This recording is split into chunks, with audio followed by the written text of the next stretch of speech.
¿Cómo les va? ¿Cómo andan? Bienvenidos a un nuevo video de Crack Café. Lamentablemente Uruguay quedó afuera de los Juegos Olímpicos de Tokio. ¿Y por qué digo lamentablemente? Porque es lo que siento, es lo que siente Crack Café, es lo que siente alguien que nació en la República Oriental de Uruguay, que es cierto tiene mucho aprecio por todo lo que significa el Río de la Plata, por la patria grande de Artigas, por los argentinos, pero que es uruguayo y que muchos piensan que uno es que está en contra de todo lo que se mueve alrededor del Uruguay, y en realidad lo he dicho en varios videos y lo vuelvo a repetir, lo repito e insisto con el mismo tema.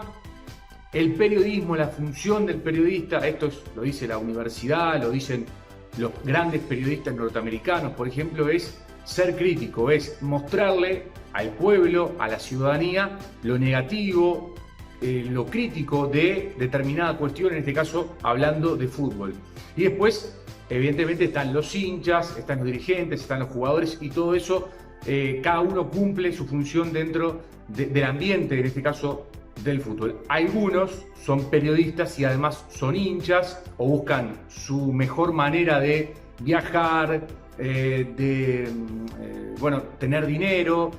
Muchas veces uno piensa cómo periodistas se llenan de dinero en un fútbol uruguayo pobre, pero bueno, será momento de hablar de eso en otro video. Pero lo cierto es que algunos colegas estaban esperando que Uruguay clasificara, no para sentirse alegres por eso, sino para hablar de aquellos que hacemos videos o de aquellos que en definitiva estamos cumpliendo la función del periodismo. Por eso digo lamentablemente, porque sentimos tristeza como sienten la mayoría de los uruguayos, pero hay que ser críticos y hay que ser realistas.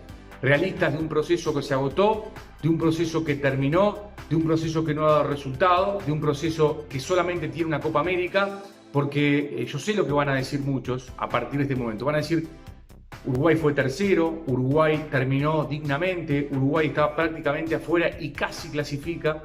Y con ese casi clasifica, con esa famosa garra charrúa, con ese famoso limitemos al rival que pregona el técnico de la selección mayor, que ya está agotado, que está terminado el proceso y también su participación como técnico de la selección mayor.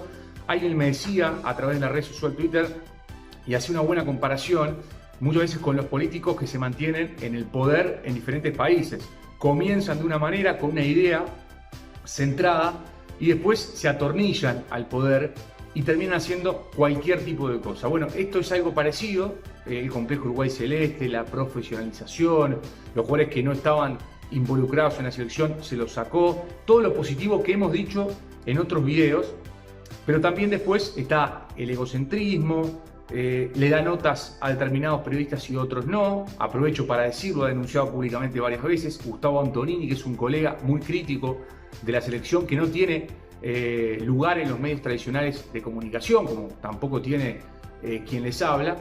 Ha dicho que le ha pedido 4, 5, 6, 7, 8, 10 veces notas mano a mano, de esos mano a mano que hacen muchas veces otros colegas, a Tavares, y se le ha negado por parte del secretario de prensa del técnico de la selección. ¿Por qué se le niega? Porque es crítico con respecto a su trabajo al frente de la selección, no a su persona, sino a su trabajo frente al proceso de selecciones de Uruguay. Y después están los otros colegas que evidentemente hacen notas, le tiran centros, flores al técnico de la selección y evidentemente les da notas.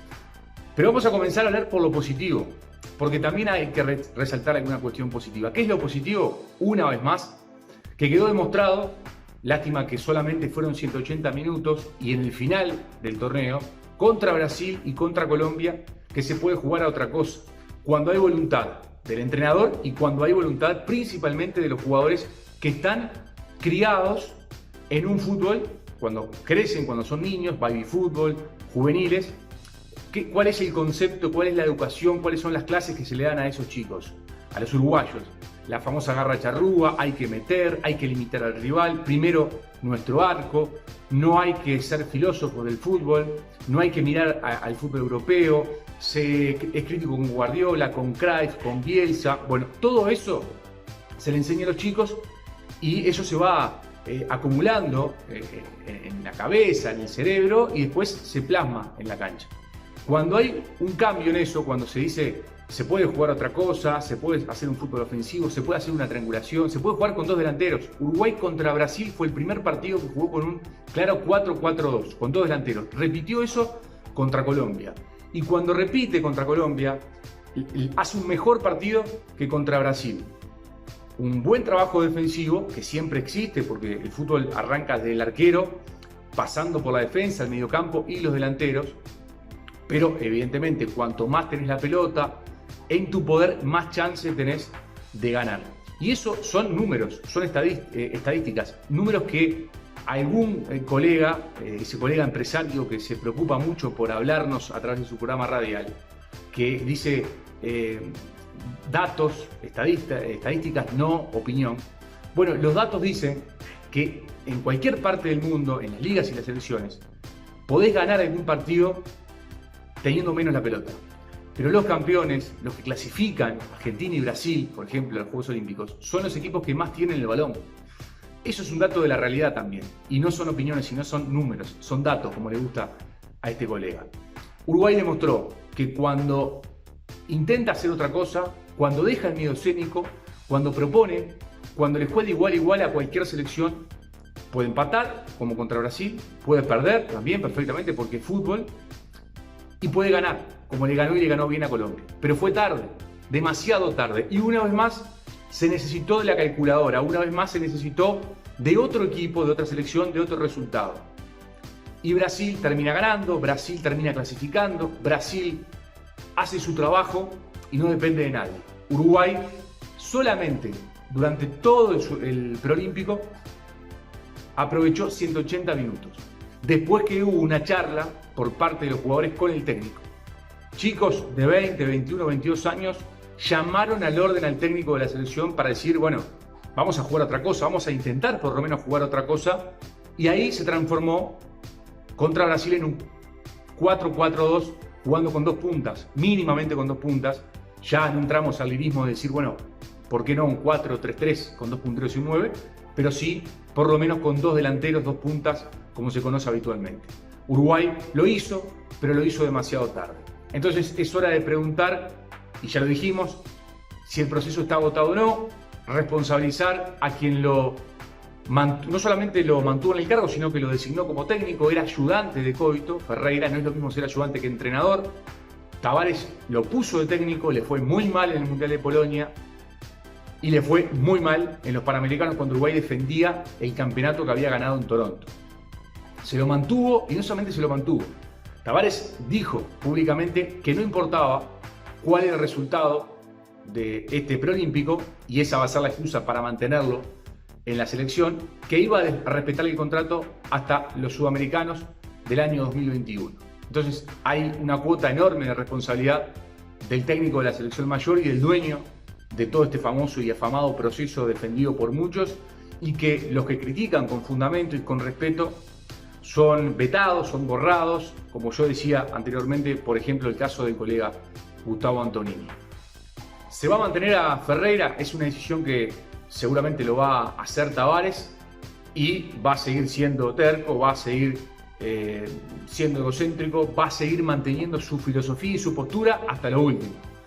Está claro que le fue mal en Polonia, que le fue mal en los Panamericanos, que le fue mal en el Proolímpico, porque la excusa va a ser: se terminó tercero, se estaba prácticamente eliminado, se clasificó, se hizo un buen cuadrangular, y siempre estamos con eso. Desde que arrancó el proceso estamos con los buenos resultados, pero con una sola Copa América. Entonces la excusa va a ser esa, y está claro que le fue muy mal como técnico de la selección. Y no es personal contra Ferreira, sino es con su trabajo. Le fue muy mal. Y está claro que debe dejar la selección. Pero eso es una decisión o del propio Ferreira o del mandamás de la selección, que es el señor Tavares, que es el que puede sacar al técnico si es que el técnico no da un paso al costado. Da la sensación que no va a pasar eso. Felicitar a los jugadores por la rebeldía también, por el buen juego en los últimos partidos. Fue muy tarde, fue tardísimo. Pero de todas maneras lo hicieron, y también hay que marcarlo, porque se marca lo bueno y se marca lo malo, que es parte de lo que hacemos habitualmente en Crack Café. Se terminó un nuevo torneo, es un fracaso. Si ustedes repasan, y los invito a @NachoSaldomí, mi Twitter, Cuando arrancó el preolímpico, yo decía que Uruguay tenía buenos jugadores, como en el caso de Sanabria, que hizo un golazo contra Colombia, por nombrar uno, y que era una selección que se apostaba a ir al frente, que se apostaba a jugar al fútbol, iba a andar bien y que debía ser protagonista, porque Uruguay debe ser protagonista, porque si el proceso es tan bueno como se dice, si hay muy buenos jugadores, si se trabaja tan bien, hay que ganar. Y si no se gana, es fracaso. Y la palabra fracaso no tiene nada de malo, pero hay que decir las cosas como son y por su nombre. Y Uruguay, una vez más, en este proceso fracasó, porque quedó afuera de los Juegos Olímpicos. Después hay alguno que puede decir, no son tan importantes los Juegos Olímpicos, pero cuando conviene, porque cuando conviene se dice Ámsterdam y Colombes y Ámsterdam, 24, 28, qué importante los mundiales porque son Juegos Olímpicos, pero se suman para las estrellas mundiales. Entonces, cuando conviene es importante el Juego Olímpico. Cuando se queda fuera, algunos van a decir, no es tan importante los Juegos Olímpicos. Porque los Juegos Olímpicos se basan más en otro tipo de deportes y no tanto en el fútbol. Porque ya van a decir eso también, porque es como que estoy viendo cuáles van a ser las excusas para decir que no es un fracaso, para seguir hablando bien de cosas que están mal. Uruguay fracasó una vez más, se acordó tarde de jugar, hubo inconvenientes internos dichos por el propio entrenador, hubo excusas del tiempo de los 29 días que tuvo Ferreira para trabajar, y el resto de las selecciones tuvieron los mismos días para trabajar, y Argentina ganó el campeonato, fue campeón, y Brasil terminó segundo, y los dos van a jugar en Tokio 2020. Hay mucho para seguir hablando, hay mucho para mejorar, y siempre y cuando también estén dispuestos a dejar, a cambiar y a dejar que otra gente más joven, que otra gente con nuevas ideas, que otra gente con ganas de cambiar y de jugar al fútbol, que el fútbol es un deporte bien sencillo, como dijo Cruyff, no es una ciencia, es muy fácil, es el deporte más fácil de todos, que bueno, hay reglas que se pueden, sobre todo ahora, que pueden ser un poco más complicadas, pero es un deporte muy sencillo de entender y de jugar. Algunos lo quieren hacer, lo quieren transformar en una ciencia. Como siempre pueden debatir, nos pueden dejar su opinión, se pueden suscribir. Recuerden siempre apretar la campanita para recibir los videos y habrá más Crack Café para compartir.